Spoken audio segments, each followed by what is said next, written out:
À présent, cette question, Hélène, en Ukraine, que reste-t-il de la dernière poche de résistance à Mariupol, l'immense aciérie Azovstal? Oui, Moscou annonce que 265 soldats ukrainiens ont rendu les armes et se sont constitués prisonniers, parmi eux une cinquantaine de blessés.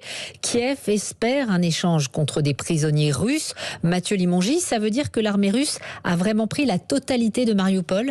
En tout cas, elle s'en approche de plus en plus. La semaine dernière, avant cette reddition, Kiev parlait de 1000 soldats, dont plusieurs centaines de blessés, encore retranchés dans le bâtiment. On sait qu'il y en a toujours aujourd'hui, car ils communiquent sur les réseaux, notamment des membres du bataillon Azov. Reste à savoir maintenant si ces soldats vont poursuivre les combats.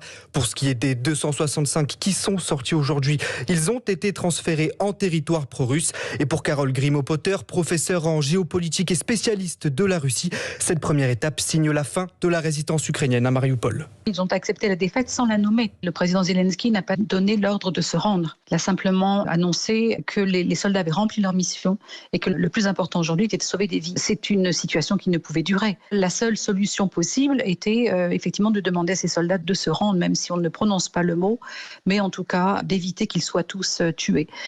L'Ukraine a besoin de ses héros vivants, déclarait le président Zelensky hier. Des discussions sont en cours entre les deux parties concernant le sort de ces prisonniers. Mathieu Limongi et coup de fil Macron-Zelensky. Cet après-midi, le président français promet que les livraisons d'armes de la France à l'Ukraine vont gagner en intensité.